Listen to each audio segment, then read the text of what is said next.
Abhinav Bindra, a self-described hobby shooter, qualifies for the 2016 Olympics. What's so special about this guy? Honestly, I'm quite surprised.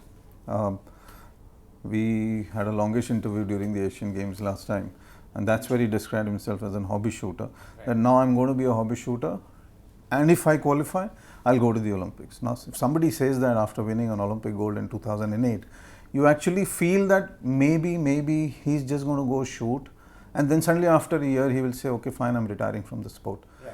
But this actually shows that despite all of that, being a hobby shooter, recreational shooter, I'll go shoot once in a while, this shows his greatness, his brilliance.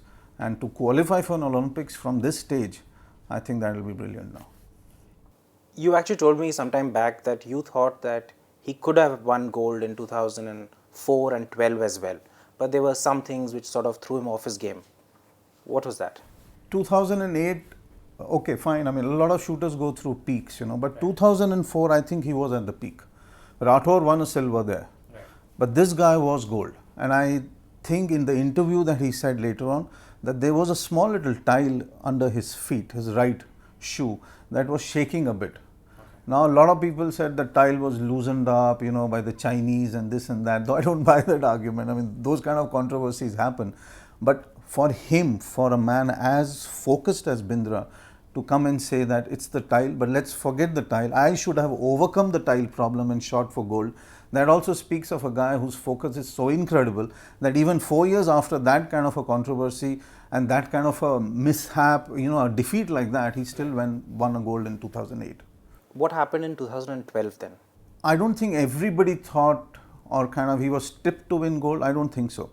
But the shooter that he is, he can easily walk into a top 3 at any point of time just because of the focus that he gets in. The first round was just about to be over and he was in the top 5, top 6 at the time, which is good enough for any world-class shooter to just be floating in.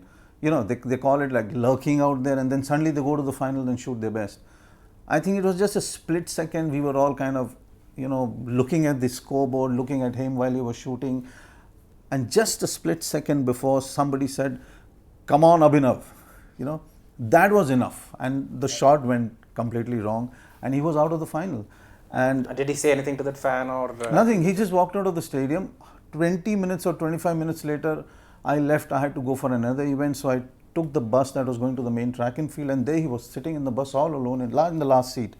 I honestly didn't go up to him. I said, athletes, they need to be left alone when they go through all of this. Even though he's a gold medalist, but a loss and a defeat is always, it always rankles them. And one other question about Abhinav.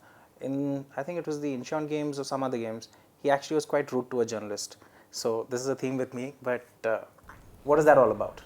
No, it's, it's not being rude, but I don't think Abhinav can take bad questions.